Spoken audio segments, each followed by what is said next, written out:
Thank you, Jill. It's so good to be here. Lots of familiar faces from Spartanburg and Greenville, and which is really exciting is faces I don't know, so that means other people care to come besides those who love me.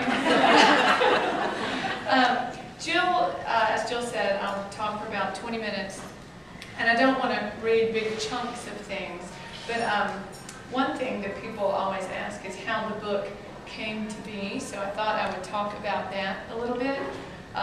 First of all, if you're not familiar with the book, it's called The Iguana Tree, and it is the story in a nutshell of a young couple from deep in Mexico who decide to cross the border illegally to make a better life for themselves. And they're very young. She's a teenage mother, he's 20, and they have an infant baby. So how did I come up with this idea? Well, three things happened at about the same time in my life. One was I met a young couple who had crossed the border this way with their son. And I got to know them well enough that they confided in me and told me their story. Now, their story is not this story, but it piqued my interest. And they became comfortable enough with me that they told me about their journey and how he crossed and she crossed and how they got that baby across. And I was fascinated. So that was the first thing. The second thing was I had my second child, Elizabeth, about the time that I met them. And Elizabeth was born 3 weeks early, so she was a fine, healthy weight, but just a little over 5 pounds. I remember holding my thumb up to her leg, and they were about the same girth. And I thought, gosh, I can't imagine bringing a baby across the border. And the third thing that happened was I went to a writer's workshop that the Hub City Writers Project put on over the course of a weekend at Wofford College. And the prompt that the instructor gave us was to describe an object we know intimately well in a paragraph. Well, that seemed like a pretty boring assignment that any fourth grader could do, but I wrote about the rocking chair in my daughter's nursery because I spent lots of time there, and that was easy to do. And then the instructor said, okay, now I want you to take that object and transport it to somewhere completely unfamiliar to you. And that is how this novel began, because I transported, I thought, okay, at the time, I suppose I was 33, I had a master's degree, I was financially comfortable in a happy marriage with another healthy child already. My life is good. What would be completely foreign to that? And so I moved the rocking chair into a little tin shanty in a third world village with a teenage mother sitting in that chair rocking her baby. And I had so much fun with that. And I thought, what does she hear when she's in that chair? And what does she smell? And what are her fears? And so when that workshop was over, I could not abandon my paragraph, and I kept going with it, and it became a short story. And that short story was called Dance of the Coyote. And a coyote, if you don't know that term, it's the term for the people smugglers who smuggle, and it's used both in English and Spanish. They refer to their smugglers as their coyote. So Dance of the Coyote was a short story. I've been writing short stories all along. And that story, when I finished it, I submitted it to 2 places. I submitted it to South Carolina Magazine at the time. I don't even know if they're still in existence, but they had a short story competition. So I mailed it off there, and I mailed it to the Hub City Writers Project Fiction Prize, which at the time was just open to Spartanburg residents. This year it opened up to Greenville too, and I think most of the winners were Greenvillians, so I might need to rethink that. But anyway, so I sent it to those 2 places, and it won both, which was very exciting for me, and it was the first story that I had published. And my award for winning the Spartanburg Prize was to a week-long writer's workshop up in North Carolina, the Wild Acres Writers Workshop, completely paid for. And at first I was so excited, and then, hey Shirley, come on in. I'm sorry. Find your name tag. And I'm so excited to have won, but then I got terrible anxiety, and I thought, holy smoke, these people know what they're doing, and I don't know what I'm doing. I'm going to be surrounded by all these writers, and they're going to realize that I really don't have a clue. And I almost backed out, but I didn't. And I went, and my instructor there, Gail Adams, was this wonderful instructor out of West Virginia University, and she was very complimentary to me about my piece, And she said, you should keep going. This seems like the first chapter of a novel. And so I did. And that was, well, Elizabeth just turned 9, and I started when she was 1. So that was about 7 years ago, 7.5 years ago. So that is how it came to be. So I started working on it regularly. And my husband, Elliot, said, you know, if you are serious about doing this, and you're going to write this novel set in Mexico, I think you need to go down there. I think you need to visit this place and research it and experience it. But I don't want to go. So I called Lanier, who's here, who is my best childhood friend, and I said, do you want to go to Mexico? And she just burst into laughter because she thought, okay, what is this? But we did, and she and I went down to Oaxaca, to a little village called Puerto Angel, and it was third world, I would say. I looked online to research this place, and I got the most expensive hotel for the week, and I think it was $30 a night, and it was fine. And when we got down there, it was a very lovely little fishing village, and I wrote in my journal furiously the whole time I was there because the point was really to do research. So I typed up my journal entry just on after my first day there, and it's tidied up a bit. But I thought I would read that to you. Just to give you a feel for how my research began. I lay on threadbare sheets with the glow of a street light streaming through the open window, ceiling fan whirring overhead, and my childhood best friend Lanier, a 34-year-old mother of 3, trying to sleep in the other twin bed in this sparse Oaxacan hotel room. I discovered 5 days earlier back in South Carolina I am expecting my 3rd child. I didn't tell you that part. But we keep our plans to come to this remote Mexican village, Puerto Angel, anyway. Through the window drift children's squeals and shrieks mixed with the wretched snarls of fighting dogs, an occasional cat's yowl, loud music, and foreign conversation spoken too fast and too distant for our comprehension. This is the edge of the world, Lanier says before we fall asleep. At 3:30 a.m., the roosters begin crowing, and by 6 o'clock, a cacophony of exotic birds, goats, and burros bursts forth and does not cease. I decide there is no quiet time in Puerto Angel, ever. I rise and step onto our small balcony. Our hotel stands on a slight rise, giving me a voyeur's vantage point into the dynamics of a home 100 yards down the hill. This view is perfect, since my reason for being here is to gain insight into life in this village for a novel I'm writing. A petite old grandmother wears a white house dress, her long gray braid hanging down her back. She busies herself in an outdoor kitchen behind her small cinder block shack. Soon a young woman with a thick black ponytail, yellow shirt, and red shorts appears, and as the women work at a stove, a young man in a gray t-shirt emerges from inside. In short time, the scent of their cooking catches on the warm breeze drifting in from the Pacific, a pungent mixture of sea, onion, and fried meat. As I step back inside, the 3 sit to enjoy the breakfast the women have prepared. So that is true. And as I had started the novel, I had Hector and Lilia, the 2 characters. But I didn't have the grandmother, who early on in the novel is the key figure. So I got the grandmother from looking down on this family, and it really was, you know, they had a very tiny little home with this outdoor cooking stove and covered area that you could see clearly from our balcony. And the dynamics of how the women were cooking, and then the man just walked out and sat down to be served, and they served him and they ate. And the smell of that food, I just loved it. So the novel came to be both from meeting this couple in South Carolina, but also from this trip down there. A lot of the details came from that. Let's see. So when I got back to Spartanburg, I worked on the novel, but the smell in that village at night, they would burn their waste, and that horrible funky smell, that incinerated waste in the evenings with my pregnancy, it stayed with me. And when I got back home to Spartanburg, I could not touch this for a solid year. Every time I thought of Mexico, I felt ill. because of that smell.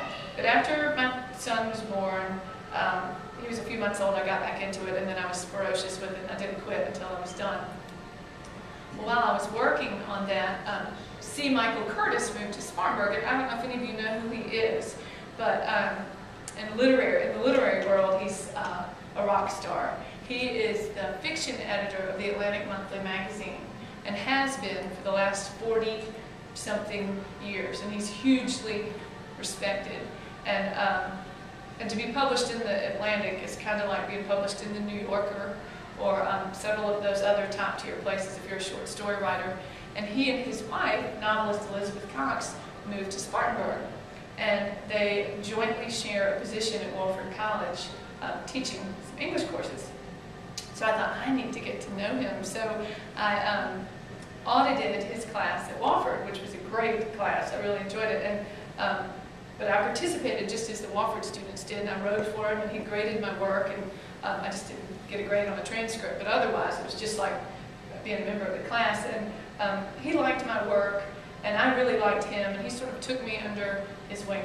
And so when I finished my novel, I called him and I said, Mike, I have finished this, what do I do? And he said, well, you need to get an agent, because getting an agent is a lot more difficult than finding a publisher sometimes. And he said, I would like to recommend my agent to you, that's when I ran into the kitchen and danced a jig around the room. And he said, but before I do that, I would like to read the novel. So I took it over to his office at Wofford, and he's a very quick reader, and within a week he called me back and he said, I've made some edits and some things I think you need to do. And he's sort of like a magician. He's done this for so long, he can look at something and instantly tell how to make it stronger and better. And I agreed with what he said, and so I took it back and rewrote everything he said, gave it to him again, he read it again. He said, you're getting there, but I think you still need to do a little more. So I did, and I took it to him the third time. He read it, and he emailed me, this is good. You're ready for your agent now. I did another dance around the kitchen, and sent it off to the agent. Now, I'll tell you, prior to this, I'd already sent it to 2 agents who had turned me down. And I'd heard these horror stories of, these people, like the woman who wrote The Help, which was after this, but I heard later that she was turned down by over 56 agents. I mean, forget even trying to get a publisher, the agents were so difficult. So the first 2 turned me down, and then I sent it to Mike Curtis's agent, and about a little over a week after I mailed it, I got a phone call from him. And he said, Michelle, this is Charles Everett, the agent up in Boston. And I knew who he was. I knew.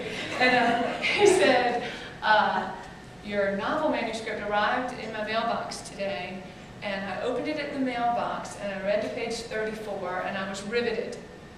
And I have 3 other books to read before I get back to yours, but I just wanted to let you know it arrived here safely, and I will be back in touch. So, long story short, I signed with him, and he was a very kind man. And then this is a horrible part. Soon after I signed with him, he got ill and he passed away. And after that happened, I thought, holy smoke, this roller coaster has been just way up and way down. And Betsy Teeter, who's the executive director of the Hub City Press, Hub City Writers Project over in Spartanburg, is a friend. And because this initially won a prize for them years ago, I've known Betsy very, very well for years. And she had read my manuscript, and she said, whenever you're ready to give up on New York, call me, because I think Hub City would love to publish this. And I admit, and this is just, I did not want to do that, because I felt like getting published in my hometown press was sort of, I don't know what I thought, selling out, or maybe people would have less respect for the work if a press where I knew the people and it was right down the street published it. I didn't want to do that, but after the experience with this, the agent and everything, I thought, gosh, I just want to move on to the next book, and I'm tired of dealing with this. So I gave it to Betsy, and I said, yes, please publish it. And it was the greatest decision I could have made. She is working so hard to get it out there, and she's gotten, it's gotten reviews in Publishers Weekly, Kirkus, Booklist, Library Journal, the New York Journal of Books, and others. Very favorable reviews, and I owe that largely to Betsy just pounding the pavement and working to get it out there. So for me, I don't know if that agent would have gotten it in the hands of someone in New York and they would have agreed to publish it. I don't know that it would have been any more successful than what is happening with it right now, because Betsy this is her baby too. Hub City only publishes 4 to 6 books a year, so for her, she is just as invested in this as I am. And she gets so excited when a good review comes in. So I'm very happy with that decision to go with a small press. Let's see what else. I thought I would read a little section. I don't want to read too much and bore you with that, but I'll read a little section from, this is when Hector is crossing the border. He crosses first with the thought that he will leave Lilia, his wife, and his baby Alejandra behind, and he will get to America and he will save the amount of money he needs, whatever that may be, to pay for a reputable or a trustworthy coyote to then bring them across the border. But they're all naive. I mean, just when he left his village, which is deep in Mexico, to get to the border, he didn't even know how far the border was, much less how big America was and the trip that was ahead of him. So this is after he has his coyote and he's at the border. Well, he's at inside a big warehouse at the border, and he's trying to figure out how he's going to cross. One at a time, a worker took a man underneath the truck and came out alone. Hector could not understand what was happening. When his turn came, he crawled under the bed of the truck with the man. A small hole, no bigger than the lid of a barrel, opened above Hector's head. Climb in and lie flat. Your head goes that way, and your feet at this end. Pack in tight. We have many of you. Now go, he said, guiding Hector, helping him disappear into the dark underbelly of his deliverance. So that is the end of one chapter, and the next chapter switches to what is going on with Lilia down in their village. So now I will read the beginning of the next chapter where you see Hector again. Hector tried to imagine the words he would use to describe this to Lilia. His chest could explode any moment from the hot air in the cramped compartment, the smell of other men's sweat from both oppressive heat and palpable nervousness. When the last couple of men crawled in, Hector's chest tightened with panic. The space simply could hold no more. The boots of the men on either side of him brushed against his ears. He tried to remain motionless out of courtesy to avoid scraping the ears of the heads on either side of his feet. The already dark box in which they lay became seamless as the coyote closed the hole. The unmistakable sound of welding torch hissed beneath them. Hector's fate, now literally sealed. At each stage of his journey, Hector had felt more committed, like he could not turn back. But now, his emotions were different. He imagined screaming, pleading his change of mind. Likely his screams would be ignored if they were even heard at all. And what if, somehow, the coyote were to hear him and open the sealed underbelly? Then what? He would undoubtedly take Hector out back, shoot him, and dump him in the day's trash. Each man must surely have been thinking the situation through as Hector did. The roar deafened Hector when the idling truck engine shifted into gear. The truck shook and rumbled and began moving, and Hector was surprised that he could not tell, could not remember, if the front of the truck were to his right or to his left. He tried to breathe deeply, to slow his heartbeat, to relax. Mere centimeters separated the tip of his nose from the ceiling of this compartment, and he wondered what happened if a fat man were to seek a coyote. A fat man could never fit here, but a man of great girth would have no reason to leave Mexico. The poor, lean, hard-working man, however, had reason to head north. Hector wondered, had he been fat, if the coyote would have accepted him? Hector had no way to mark the passing of time. No radio, no sights, nothing save the occasional turn left or right, deceleration or acceleration, the feel of a dirt road compared to pavement, compared to gravel. These variations were the only changes in the infinitely black undercarriage of the truck. No one spoke. Hector had heard tales of men wrongly presumed dead, buried alive. He understood how such a man felt. He could scratch at the floor or the ceiling until his nails were gone, his fingers bloody nubs, his voice hoarse, his throat raw. But nothing would help him.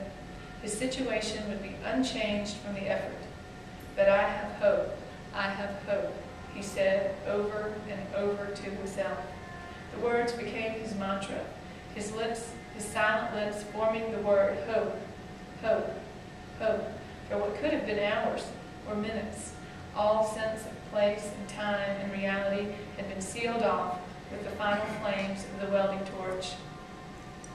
Hector had no way of knowing whose head was just beyond the feet brushing his right ear.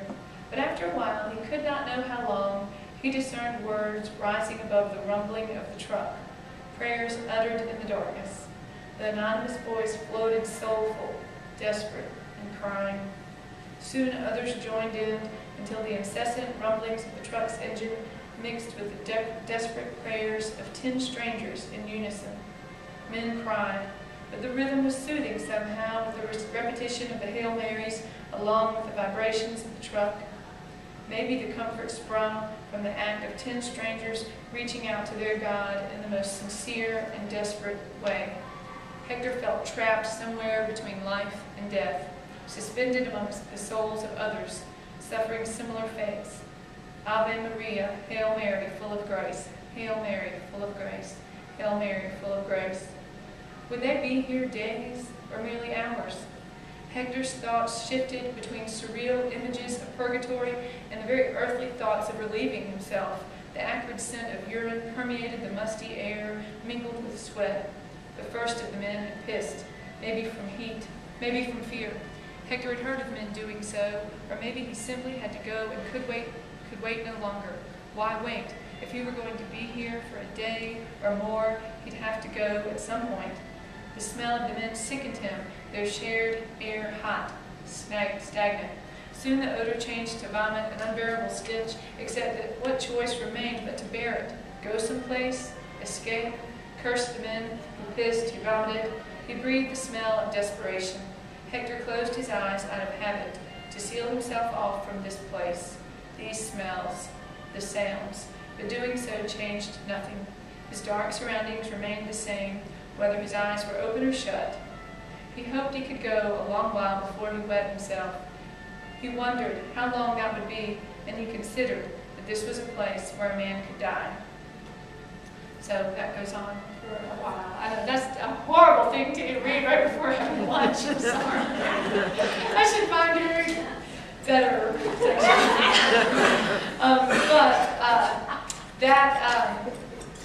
That is Hector's crossing, and that's very early on in the novel, and it sets the tone for what happens in the rest of the book. It opens with a prologue where Hector has just left and Lilia is at home. So even though the point of view shifts between Hector and Lilia, I suppose because it opens with a prologue and Lilia's point of view, as the reader, you're probably drawn into her and what's happening with her because she's left where they've always known and he's gone. And so we switch back and forth from what's happening with her and what's happening with him. But he's always thinking of her, always. And he's everything he's doing and everything he's risking, he's doing it for her because he loves her, and he just has these grandiose visions that America will solve all problems and it's this great land of opportunity and mystery. But if he could just get there and get established, he can bring Lilia and the baby over and everything's going to be fine. So I will, am I good on time?